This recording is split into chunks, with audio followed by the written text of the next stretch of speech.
तो दोस्तों, अगर आप गॉट फार्मिंग का काम करते हैं तो ये सभी बीमारी नॉर्मली आपको कभी ना कभी दिखा होगा। ठीक है, बकरी ऊँट खड़ी नहीं हो पाती है, तो ऐसी सब बीमारी बहुत ख़तरनाक होता है। तो मैंने बताया पहले से फॉर्म पर कितना दवाई रखना चाहिए जो इन सभी बीमारी का इलाज हो सके। तो वीडियो को पूरा देखें। नमस्कार दोस्तों, मैं हूं आशीष।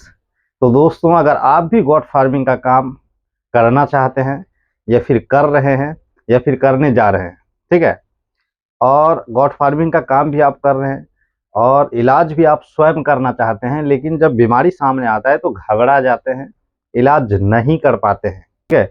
जिस दिन आपका कॉन्फिडेंस लेवल तगड़ा हो जाएगा ना कि नहीं, हम इस तरह से करेंगे, ये सही हो जाएगा, ऐसे हो जाएगा, ऐसे हो जाएगा, तो आप करना स्टार्ट कर देंगे। तो कॉन्फिडेंस लेवल आपका बढ़ेगा कैसे? आखिर आप कैसे जानेंगे कि इस बीमारी में ये चीज़ देंगे ठीक हो जाएगा, ऐसा दवाई करना है, ऐसा ट्रीटमेंट करना है? आप कैसे जानेंगे? जब आपके पास दवाई रहेगा और वो दवाई जो आपको लगातार काम आते रहे, वो दवाई आपके पास रहेगा। उसके बाद आपको चाहिए कोई लाइफ सपोर्ट के तौर पे। आप हजार जगह से ट्रेनिंग ले लिए हैं, जानकारी भी हासिल कर लिए हैं, उसके बावजूद जब बीमारी सामने आएगा तो आप घबरा जाएंगे। आज 4 साल से फील्ड में प्रैक्टिस कर रहे हैं और फील्ड में काम कर रहे हैं। पिछले 2 साल से एक जो सरकारी अस्पताल में जो डॉक्टर बैठते हैं नौकरी लेकर के, ठीक है, 70 से 80 हज़ार रुपया महीना वो उनको सरकार देते हैं, तो उनके साथ में हम लगभग 2.5 से 3 साल तक काम किए साथ में। अब जो है कि साल डेढ़ 2 साल से फील्ड में अकेले वर्क करते हैं और समय मिलता है तो वहाँ जा करके बैठते हैं, ठीक है। तो ट्रेनिंग देने वाले तो आपको बहुत कुछ लंबा लंबा पढ़ा देंगे कि ठीक है, ये बीमारी आया तो कैसे आया, क्या रीजन रहा होगा, कैसे आया होगा। लेकिन फिर भी दोस्त, बीमारी जब सामने आएगा ना तब आप घबरा जाएंगे। उस टाइम आपको लाइव सपोर्ट चाहिए, ऐसा व्यक्ति जो फोन करके अच्छे से बात कर सके, खुल के बात कर सके और अच्छे से ट्रीटमेंट का जवाब मिल सके और सही से ट्रीटमेंट कर सके। तभी आपका कॉन्फिडेंस बढ़ सकता है और कुछ सीख सकते हैं, ठीक है। तो सिर्फ ट्रेनिंग ले लेने से बहुत कुछ आप नहीं कर सकते। तो चलिए आज हम जानते हैं कि ऐसा कौन कौन सा दवाई रखा जाए कि ट्रीटमेंट भी अच्छे से हो सके और आपका कॉन्फिडेंस लेवल भी बढ़ सके, ठीक है। तो चलिए हम उन सभी दवाओं के बारे में जानते हैं। देखिए, इसमें जितने भी दवाई हैं ये सिर्फ बड़े बकरी में ज़्यादातर यूज लिया जाता है। तो बच्चों के लिए, जो छोटे बच्चों को पालते हैं, अगर उसका भी दवाई हम लिख करके बताते तो वीडियो लंबा हो जाता है और फिर आप लोग देखते नहीं। इसलिए इसमें बड़े बकरी के बारे में जानिए कि कितना दवाई का बहुत ज़्यादा आवश्यकता है। उसके बाद एक दिन छोटे बच्चों के लिए जो आदमी में यूज होता है वो वाला सिरप, इंजेक्शन, मेडिसिन टोटल हम लेकर आएंगे, ठीक है। तो इसमें जानिए, जो बहुत ज़्यादा जिसका ज़रूरी है वही दवाई हम लिए हुए हैं।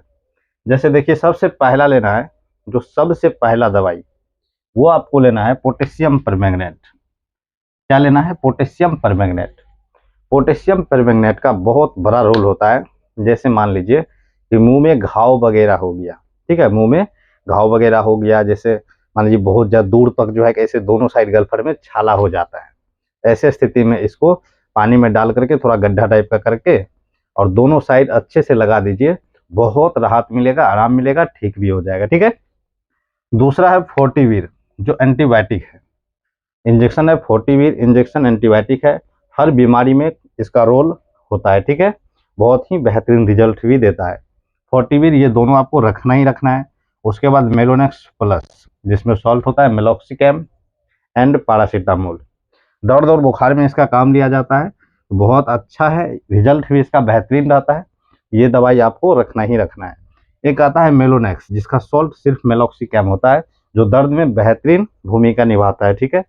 इसको आपको रखना है मेलोनेक्स, एकदम निश्चित कंफर्म। ये सभी दवाई आप रखिएगा, थोड़ा सा समझते जाइए कि कौन सा दवाई क्या काम करता है। ये 30 ml या 100 ml के भाइल में मिल जाएगा आपको, ठीक है। उसके बाद जीत एलर्जी के लिए है, इसको भी आपको रखना ही रखना है। बेलामाइल भूख के लिए बहुत अच्छा काम आता है, इसको रखना ही रखना है। उसके बाद 7वां नंबर है कोराप्लेक्स। कोराप्लेक्स क्या है? बी कॉम्प्लेक्स है, ठीक है। High potency B complex injection है कोराप्लेक्स, जिसका ब्रांड नेम है। ये आपको रखना ही रखना है, बहुत ही बेहतरीन रिजल्ट देखने को मिलेगा, ये सभी दवाई रखेंगे। उसके बाद जब आप हमें फ़ोन करते हैं आशीष भाई क्या क्या ट्रीटमेंट करना है, तो उस इसमें से अगर कोई इंजेक्शन हमने बताया तो तुरंत आपके पास रहेगा, दे भी देंगे। अगर ठीक हो गया तो अगले बार से आपका कॉन्फिडेंस लेवल बढ़ जाएगा, नहीं ये देंगे तो ठीक हो जाएगा। बहुत आदमी ऐसे, एक संजय जी थे, ठीक है, एक संजय जी थे जिनको कुछ आता ही नहीं था, और वो आज हमें कह रहे हैं कि आशीष भाई आपने तो छोटा मोटा डॉक्टर बना दिया। वो कैसे बोलते हैं? तो धीरे धीरे उनका कॉन्फिडेंस लेवल बढ़ा, अब उनको लगता है कि नहीं हम कर सकते हैं, तो इस तरह से बताने वाला उनको मिल गया, तो अब उनको लगता है कि नहीं हम कर सकते हैं, तो बहुत इलाज वो कर भी लेता है, ठीक है। तो चलिए दूसरा लेना डेक्सोना। एक इसका जो है डेक्सोना वेट ब्रांड नेम है, एक बाकी तो बहुत नाम है, डेक्सा लैब वगैरह है, ये जेन एक्स कंपनी का है, ठीक है, जेन एक्स कंपनी का, तो ये लेना है आपको डेक्सोना वेट जेन एक्स का। उसके बाद आइसोफ्लूड, कुछ बकरियां होते हैं जो दुकान तो दोनों सेम रहता है, आइसोफ्लूड और डेक्सोना का, लेकिन आइसोफ्लूड उनको हम लगाते हैं जो जो इसका जो है प्रेगनेंसी सेफ कहता है, और जैसे 2-3 महीना का गाभिन पशु है तो उनको हम आइसोफ्लूड लगाएंगे, तो इसलिए आइसोफ्लूड भी रखना अनिवार्य है। उसके बाद टोनोफास्फोन वेट, टोनोफास्फोन वेट भी आपको ला करके अपने फार्म में रखना है। टोनोफास्फोन का बहुत बड़ा भूमिका होता है। इसका क्या होता है ना कि मान लीजिए आपका कोई जानवर जो है, कोई बकरी जो है कि सुस्त होकर के बैठा पड़ा रहता है, टेम्परेचर घट जाता है, तो ऐसी स्थिति में क्या करें, एकदम से सुस्त रहता है, खाता पीता नहीं है, ये जो टोनोफास्फोन है ये क्या करता है, उसका फुर्ती खोलता है, ठीक है, इसका जो है टोनोफास्फोन फुर्ती उसका खोल देता है, वो दौड़ने बोलने लगता है, ये ऐसा काम करता है। जब आप ट्रीटमेंट करेंगे तो रिजल्ट मिलेगा, तो आपको बहुत मजा आएगा सीखने और समझने में, ठीक है। दूसरा लेना है बीटाडीन। बीटाडीन लिक्विड में जो आता है वही लें, बैग में, सब बैग में दवाई पड़ा है, बाहर रहता तो मैं आपको दिखाता। बीटाडीन आपको लेना है, ठीक है। उसके बाद एक इंजेक्शन लेना है आराम। ये जो बीटाडीन है घाव में लगाया जाता है, बहुत ही बेहतरीन रिजल्ट मिलता है, तो ये आपको रखना बहुत ही जरूरी है। दूसरा लेना है आराम, जो गैस में बहुत ज़्यादा काम आता है, ठीक है, आराम लेना है। 13 नंबर में जो इंजेक्शन है वो है सल्फाडिमिडिन। सल्फाडिमिडिन इंजेक्शन आपको ला करके रखना है, जो दस्त में बहुत अच्छा रिजल्ट आपको देखने को मिलेगा, ठीक है। उसके बाद सल्फा डी एक बोलस आता है, ये भी लेना है, सल्फा डी बोलस, ठीक है, जो दस्त में बहुत ही बेहतरीन रिजल्ट आपको देखने को मिलेगा। उसके बाद लेना है 15 नंबर में लिए हैं इंजेक्शन अस्पास्टिक वेट। अस्पास्टिक वेट और अस्पास्टिक वेट बोलस भी आपको रखना है, ठीक है। बहुत ही अच्छा नज़ारा देखने को मिलेगा जब इतना दवाई रहेगा और इसको यूज करने के लिए भी सीख जाएंगे, तब आपको बहुत मजा आएगा, ठीक है।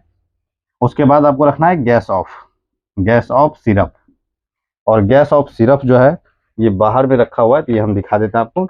ये गैस ऑफ सिरप है, जो गैस पेट में बहुत ज़्यादा हो जाता है, वैसे कंडीशन में इसका रिजल्ट बहुत ही बेहतरीन देखने को मिलता है। अगर इसका डोज की बात करें तो जितना बकरी का वजन हो उतना ml इसको पिला देना है, और बेहतरीन रिजल्ट आपको देखने को मिलेगा, ठीक है। उसके बाद लेना है 17 नंबर में जो इंजेक्शन लिया है इंटासेफ, 500 mg में 1 ग्राम में आपको रखना है इंटासेफ, ठीक है।